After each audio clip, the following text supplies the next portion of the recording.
Okay, welcome back. We're going to go through Kihon number 4.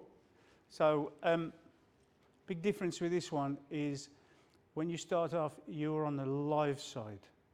So therefore you have to have more distance, a little bit more distance than you would normally take. So what I mean by the live side is, before, if you do it to 1, 2 and 3, you're starting here. So I'm always on the outside, the soto. But this time, I'm on the inside. So I really need to be a little bit further away because this one's going to be attacking. So you need to have that little bit more of a distance before you start.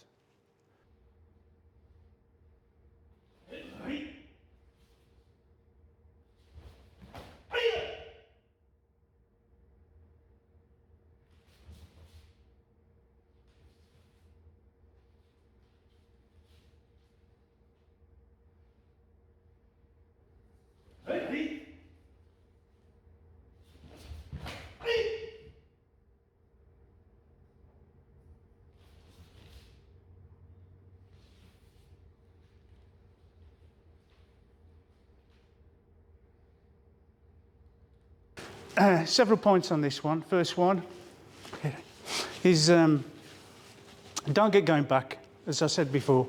Don't get going back, just to the side. Then you need to use your back and turn. So practice actually without using your other hand. So I'm making sure that you are back. Also, okay, should be able to use your front leg for a kick. Also, everybody's done a combination where they've done Jodan, and then Maigeri. So really the attack would be 1, 2, 3. So you have to eliminate this back leg. People tend to forget it. So if I do it without the hands, with the arms and the hands again, so make sure you're turning, loading up, turning, watch your centre of gravity. And then go for this leg, so it stops him from kicking. Yep. So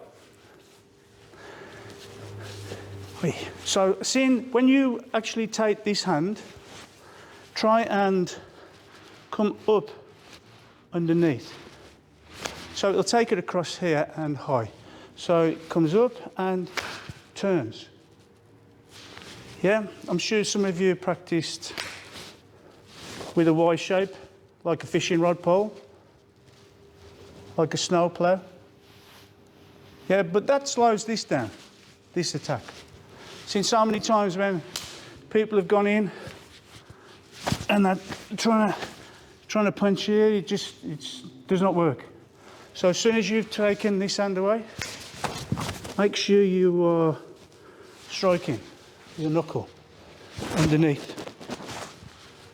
So to the side, underneath arch, turn. Then you have this rocking backwards and forwards, and you've loaded your hip in. So you've got 2 directions. And 1. So if we, again, try and use the pad, we'll get the pad out in a sec to show. But move to the side, underneath, make sure you are striking, taking this leg out. Yeah, so still supporting. We'll show you what I'm doing with my right hand just later in the video. And make sure you don't push them away. All you need to do is drop your weight, and that will go. It's about controlling their centre of gravity. So to the side, underneath, rotate, hit, cover, and sink. Because you've taken their centre this way. Can you see how Sensei Kerry's head's back, further back than his body? I need to try and get the rest of his body to go the same way as his head. So I'm going to bring these hands straight down so he collapses that way. Try not to push. Try and find the least amount of effort to take their body to 1, 2, and move out.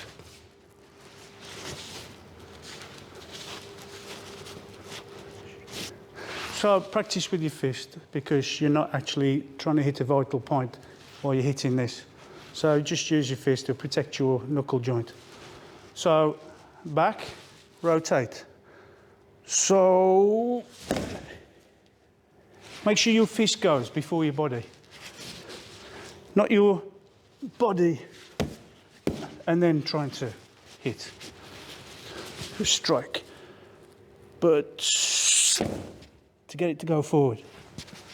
Now 1, 2, 3, and out. Excuse my back.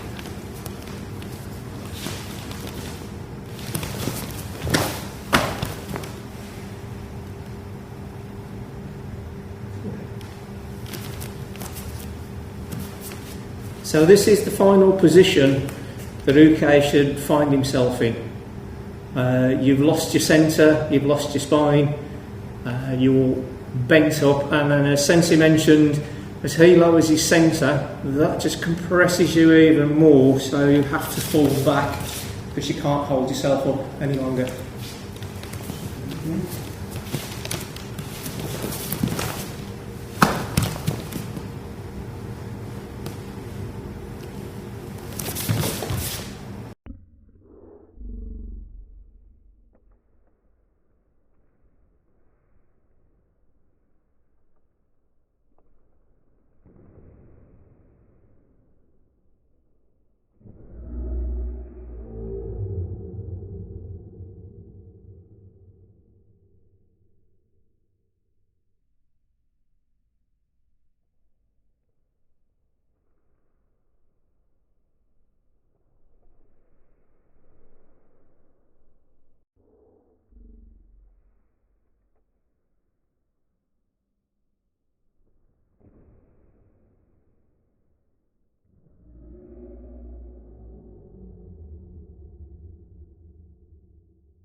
So, from Uke's point of view with this one, similar to number 3, there is a change of direction on the attack.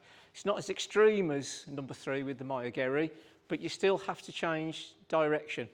So the first attack is in a linear line, but Tori has gone off in that direction. So there is a change of direction to make the second technique. You should feel your arm being lifted, and it's not like a big hit to drive it out the way. It's a result of this suri action, this rubbing action, and then the tori coming back in. That suri action along the arm is what lifts it. You're not trying to bludgeon it out the way like a Jodo-nuke. The target is a nerve centre deep within the armpit.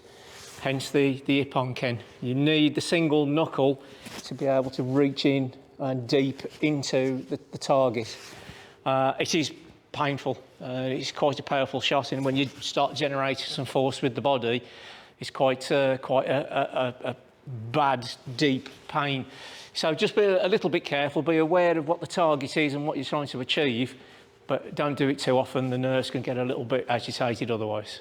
So in conclusion on number 4, make sure you're trying to use the spring, the leaf spring of your back, plus the rotation. Yeah? Use a kit bag, use a punch bag to feel the effect. Because if you're not feeling anything, then you start hitting the opponent harder and harder. And that's not good for anybody, really, unless you're trying to condition yourself, which not good when you're of a certain age. So, again, make sure you're going to the side and covering, and hip adjust back foot so as you're not screwing your kneecap.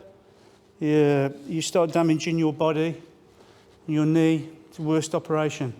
Hip was a doddle compared to a knee. So turn and strike.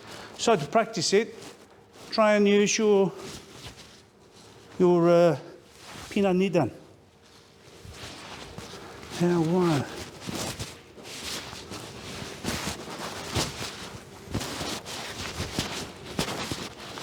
Yeah, very similar move, very similar, but you are chill back. And in, and turn. Again, try and destroy the center. In, here. Not push, gently, gently down. As you can see, if I'm dropping, my knees will bend so far, and then my hip will start to rotate. And that's reflected in your hand movement, very, very slightly. Just enough to take them away and move. Try and find the least amount of effort from yourself. Just dropping, naturally dropping your body. And use your skeleton, knees, hip. That will give enough for them to be gone.